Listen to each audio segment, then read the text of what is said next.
నమస్తే అందరికి welcome back to our channel Shweta Reddy. నేను మీ శ్వేత. ఇవాళ మేము వండర్లాకి పోతున్నాము. ఎప్పటి నుంచో అనుకుంటున్నాము, ఇప్పటికి కుదిరింది. వండర్లా అంటేనే నువ్వు నాకు నచ్చావు మూవీలో బ్రహ్మానందం గారు రోలర్ కోస్టర్ ఎక్కి భయపడతాడు కదా, అదే సీన్ గుర్తుకొస్తుంది. ఆ కామెడీ సీన్ ఎప్పుడు చూసినా వండర్లాకి పోవాలనే అనిపిస్తుంది. మేము ప్రొద్దున 9కే బయలుదేరినాము. మంచి ట్రాఫిక్ టైంలో, హైటెక్ సిటీలో మస్తు ట్రాఫిక్ ఉంది. ఇక్కడనే ఎక్కువ టైం వేస్ట్ అయింది. మళ్ళీ మాకు రూట్ కూడా తెలియదు. అనుకోకుండా మా తమ్ముడు అత్త అంటే వాడి కోసం సైబర్ టవర్ దగ్గర ట్రాఫిక్ లో ఇరుక్కున్నాము. ఈ ట్రాఫిక్ ని చూసిన తర్వాత ఓన్ వెహికల్ లో వండర్లాకి అస్సలు పోవద్దు. అసలు హైదరాబాద్ లో ఓన్ వెహికల్ లో ఎట్టు తిరగద్దు, క్యాబ్ బుక్ చేసుకునే పోవాలి.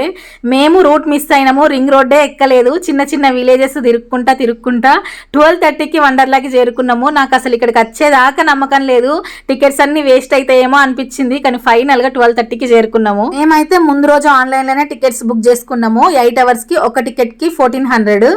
అనుకోకుండా మా తమ్ముడు అత్త అని ఆ రోజే అన్నాడు. అక్కడికి పోయినాకనే వాడు టికెట్ తీసుకున్నాడు.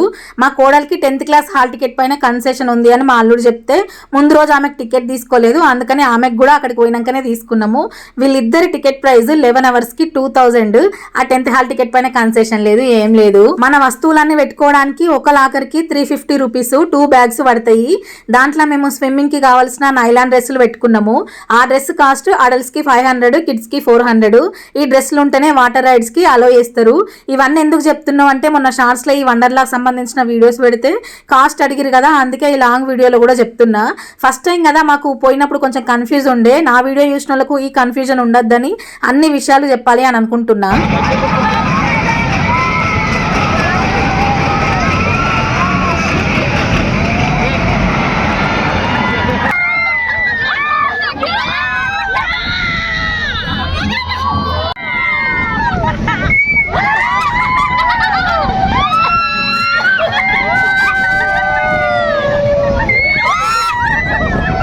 మా ఆయన ఈ కొలంబస్ ఎక్కితే శివరాత్రి జాతరలో కూడా వస్తుంది కదా, అవసరమా, దీన్ని ఎందుకు వేరేది ట్రై చేయొచ్చు కదా అన్నాడు. కానీ నాకు దీనికి కూడా భయమే. దీనిపైన భయం పోగొట్టుకోవడానికే ఇంకొకసారి ఎక్కుదామని అనిపించింది. నేను అసలు ఏది ఎక్కువ ఎంజాయ్ చేయలే, నేనే కాదు మాతో నచ్చిన వాళ్ళు ఎవరు ఎంజాయ్ చేయలే. అసలు మాకు ఎక్కడ టైం సరిపోలేదు. ఎక్కడ చూసినా మస్తు మంది లైన్లు ఉంటుర్రు. మేము వీక్ డేస్లోనే పోయినాము, అయినా కూడా మస్తు మంది ఉన్నారు. వీకెండ్స్లో ఇంకెంత మంది ఉంటారో. అందరికీ ఛాన్స్ రావడానికి మస్తు టైం పడుతుంది. ఫాస్ట్ ట్రాక్ టికెట్ తీసుకుంటే ఇంత వెయిటింగ్ ఉండదు, డైరెక్ట్ వెళ్ళిపోతురు. కానీ ఫాస్ట్ ట్రాక్ టికెట్ కి డబుల్ ప్రైస్ ఉంది. ఇది రాకింగ్ టగ్ 360 degrees లో తిప్పుతుంది. నేను మా చెల్లైతే ఎక్కలేదు. మా ఆయన జాతరలో లేదని ఎక్కుమంటే మస్తు భయపడతాడు, దీనికి మాత్రం నవ్వుకుంటేనే ఎక్కేసిండు. మా రిషిగాన్ కోసం మేము ఇది ఎక్కలేదు. 75 లేకపోతే 85 సెంటీమీటర్స్ కంటే తక్కువ హైట్ ఉన్న పిల్లల్ని ఏ రైడ్స్ కి రానియరు, అందుకే వాళ్ళకి ఫ్రీ టికెట్. వాడు ఏడుతుండని మేము ఇది ఎక్కలేదు. ఇది వాళ్ళు ఎంజాయ్ చేస్తురు. పక్కకి టాయ్ ట్రైన్ ఉంటే అది ఎక్కించినాము. అప్పటికి వాడు ఏడుపాపిండు. దీని తర్వాత క్రేజీ కార్స్ పోయినాము. ఆ తర్వాత డ్రాగన్ అన్ని దిక్కుల తిప్పుతుంది కదా, అది నేను ఎక్కలేదు. కానీ మా వాళ్ళు ఎక్కిరు. కిందికి మీదికి రౌండ్ గా అన్ని దిక్కుల రొటేషన్ చేస్తుంది. వాళ్ళని చూస్తేనే నా కడుపులో దింపింది. ఆ వీడియోలు వర్టికల్ గా ఉండే, లాంగ్ వీడియోకి సెట్ కావని పెట్టలేదు. ఇక తర్వాత ఇది పిల్లలది ట్విస్ట్ అండ్ షౌట్. ఒక్కసారి తిప్పుకుంటా పైకి తీసుకుపోయి సడన్ గా కింద ఎత్తుంది. మా మహన్ అయితే మంచిగా నవ్వుకుంటుంది. కానీ మా జతిన్ గాడు చెల్లె పెద్ద కొడుకు, వాడు మొత్తం అనుకుంటా ఆ పండ్రా అని ఉడతనే ఉన్నాడు. దేవునికి మొక్కుతుండు, అంత కథ చేసిండు. ఇంకో నిమిషం వాళ్ళు ఆపకుండా అట్లే నడిపితే మీదికెళ్ళి కిందికి దుంకుతుండే కావచ్చు. ఇది ల్యాండ్ రైడ్స్ లలో డేంజరస్ రైడ్ ఈక్వినాక్స్. ఇది కూడా రొటేట్ అయ్యకుండా పైకి తీసుకుపోయి ఉయ్యాలు ఊపినట్టు అటు ఇటు ఊపుతుంది. కొంచెం అదేమన్నా ఖరాబ్ అయితే అల్లున్నోళ్ళు కిలోమీటర్ అవతల పడతారు కావచ్చు. కింద పడితే బొక్కలు కూడా దొరకాయి, గంత ఘోరంగా అటు ఇటు ఊపుతుంది. కిందున్న మాకే కళ్ళు తిరుగుతున్నాయి. ఇంకా పైన ఉన్న సంగతి అయితే అమ్మో అది చెప్పిన అవసరమే లేదు. మస్తు భయపడ్డారు, ఘోరం గొర్రిరు పాపం. ఫస్ట్ టైం కదా ఎగ్జైట్మెంట్ తోటి ఎక్కిరు, కానీ ఇంకోసారి అయితే అస్సలు ఎక్కరు.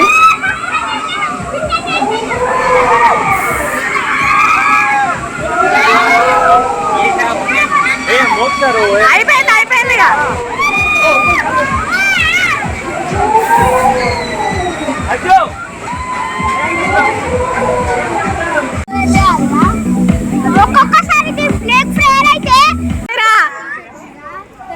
అరే ఎట్లుందిరా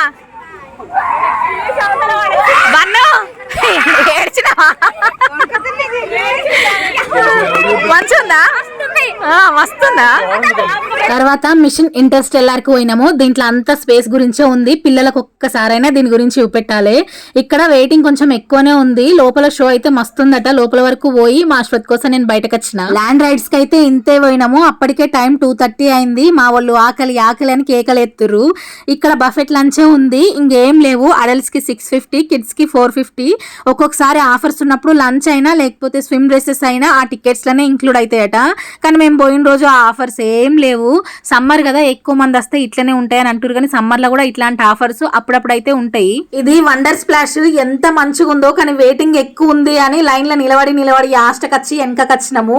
పైనుంచి స్పీడ్ గా కిందికి వస్తుంది. నెక్స్ట్ టైం పోయినప్పుడు ఖచ్చితంగా ఎక్స్పీరియన్స్ చేయాల్సిన దాంట్లో నెంబర్ 1 రైడ్ ఇదే. తిన్న తర్వాత 3:30కి వాటర్ రైడ్స్ కోసము డ్రెస్సెస్ చేంజ్ చేసుకుని పోతున్నాము. మా అశ్వత్ అయితే ఈ డ్రెస్ లో నన్ను చూసి, అమ్మ నువ్వు అక్కలెక్కున్నావు, నీకు పెళ్లి కాలేదు అన్నట్టున్నావని ఎన్నిసార్లు అన్నాడో. ఇప్పుడు మేము వేవ్ పూల్ దగ్గరికి వచ్చినాము. ఎక్కువ టైం మేము ఈ వేవ్ పూల్ లోనే ఉన్నాము.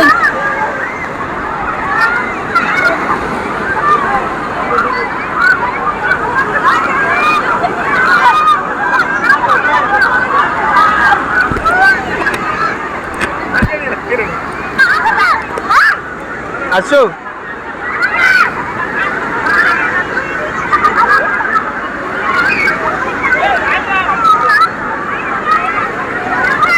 అక్కడ ఎంత లొల్లిలొల్లు ఉందో ఇన్నారు కదా. కొన్ని వేవ్స్ రాగానే వాటర్లకు పోగానే కూలబడ్డా, అవి అంత ఫోర్స్ వస్తున్నాయి. మా ఆయన నేను ఎంత అద్దన్నా లోపల దాకా ఇగ్గొప్పేయరు. ఎన్నిసార్లు మునిగినో ఎన్ని నీళ్లు మింగినో. నాకేమో మస్తు భయమైంది. ఫస్ట్ టైం నాతోటి కాలేదని మా చెల్లె నేను చిన్నోడు లాస్ట్ కూర్చున్నాము. కానీ నెక్స్ట్ టైం మా తమ్ముడు మా కోడలు నువ్వు రావాల్సిందే అని చిన్న చిన్న పొరాలు చూడు ఎంత మంచిగా ఆడుతున్నారో. గింత పెద్దగా ఉన్నావు ఎందుకు భయపడుతున్నావు అని లోపల దాకా తీసుకొని వేయరు. అలలు వచ్చినప్పుడేమో పైకి దుంకాలన్నట. నాకేమో తెలియదాయా. వచ్చినప్పుడేమో కిందికి పోతున్నా, పోయినప్పుడేమో పైకి లేస్తున్నా.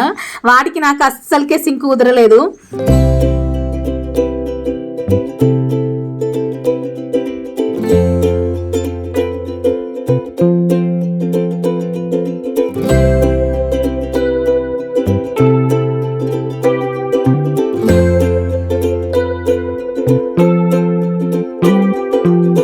ఇక్కడ అక్కడక్కడ ఎంటర్టైన్మెంట్ ప్రోగ్రామ్స్ జరుగుతున్నాయి. వచ్చిన వాళ్ళు ఎక్కడ బోర్ ఫీల్ కాకుండా. దీని తర్వాత రెయిన్ డాన్స్ కి పోయినాము. అక్కడ వీడియోస్ తీయలేదు. వాళ్ళు సర్ప్రైజ్ గా ప్లాన్ చేసిరట. తీయద్దు అంటే తీయలేదు.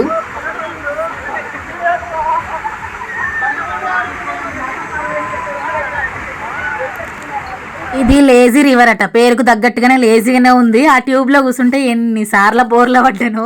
ఒక్కసారి అయితే నా కళ్ళద్దాలు నీళ్ళలో పడ్డాయి. కొంచెం దూరం పోయినాక అయ్యో నా కళ్ళద్దాలు ఏవి అని ఆదికొచ్చి మళ్ళా నేను బోర్లో పడ్డ కాడలు ఎంకితే నీళ్ళల్లో అడుక్కు పడ్డాయి. తీసుకొని పెట్టుకున్నాక గప్పుడు నా పానం తిరంకొచ్చింది. నా ముందట కాలేజ్ స్టూడెంట్స్ ఉన్నారు. అందరు కలిసి వచ్చినట్టున్నారు. ఇక కదలరు అగ కదలరు. ఆడనే గంట అయింది. మళ్ళా సెక్యూరిటీ వాళ్ళు వచ్చి కదలుర్రి పోర్రి అంటే పోయిర్రు. కానీ లేకపోతే ఇంకా గంట అయినా అందులోనే ఉందుము. మా పిల్లలు వాటర్ రైడ్స్ చేయడానికి పైకి ఎక్కిర్రు. మళ్ళీ వాళ్ళు వచ్చినా కూడా నేను నీళ్ళలోనే ఉన్నా. వాళ్ళు కూడా ఒక రౌండ్ వేసిర్రు. అయినా కూడా నేను వెళ్ళలేను. అసలు నేను ఎందుకు కదలలేను? బరువు ఎక్కువ ఉండి కదలలేదా? ట్యూబ్లో గాలి లేదా? నాకు అసలు అర్థమే కాలేదు. తర్వాత అందరం కలిసి మళ్ళీ పిల్లల స్విమ్మింగ్ పూల్ దగ్గరికి పోయినాం. సాయంత్రం 6 గంటల దాకానే వాటర్ రైడ్స్ ఉంటాయి. షార్ప్ 6 అయినాకనే క్లోజ్ చేస్తురు. ఈ విషయం మాకు తెలియక డ్రై రైడ్స్ దగ్గరనే ఎక్కువ టైం వేస్ట్ చేసినాము. ఇంకో ½ అన్ అవర్ టైమే ఉండే. వేరే వాటర్ రైడ్స్ దగ్గరికి పోవాలంటే 4-5 ఫ్లోర్స్ ఎక్కితే వెయిటింగ్ కి ఆయంత టైం అయిపోతుంది. ఈడ కిందనే నీళ్ళల్లో ఉంటే మాతోటి మా పిల్లలు కూడా మంచిగా ఆడుకుంటారు కదా అని ఇక్కడనే ఉన్నాము. వాటర్ల నుండి వచ్చి డ్రెస్ చేంజ్ చేసుకొని మళ్ళీ ఒక గంట సేపు అక్కడనే ఉన్నాము. ఇంకా కొత్త స్టాల్స్ వేరే వేరే ప్రోగ్రామ్స్ కూడా కండక్ట్ చేస్తురు. కానీ పొద్దుగాల మేము రూట్ మిస్ అయ్యి గాలి అయినాం కదా. ఇక తొందరగా బయలుదేరితే రూట్ మిస్ అయినా కూడా నైట్ 10కో 11కో ఇంటికి చేరుతాం కదా అని ఇంకా మాకు అక్కడ ఉండడానికి టైం ఉన్నా కూడా 7:30 వరకు బయలుదేరినాము. కానీ డే వ్యూ కంటే వండర్లా నైట్ వ్యూనే మంచిగా ఉంది. ఆ మ్యూజిక్, లైట్స్, చల్లగాలి అస్సలు ఓబుద్ది కాలేదు. కానీ పోక తప్పలేదు. నేను అట్టిగా బండి మీద మా పక్కూరు ఎంలాడకోతనే అలసిపోతా, శాత కాదు. అసొంటిది పొద్దుందాకా ఆడి దుంకి ఇంటికి పోయేటప్పుడు మా పరిస్థితి అయితే ఘోరంగా ఉంది. మొక్కలన్నీ వాడిపోయినాయి. ఏం తినాలని లేకున్నా మా చెల్లెల హస్బెండ్ ఇంటికి పోయేసరికి fish fry, chicken curry, rice చేసిండు. ఇక పాపం ఆయన అండినందుకైనా మనిషికో ముద్ద తిని పడుకున్నాం. సరే మరి వీడియో నచ్చితే లైక్ చేసి కొత్తగా మన ఛానల్ ని ఫస్ట్ టైం చూసిన వాళ్ళు సబ్స్క్రైబ్ చేసుకోర్రి.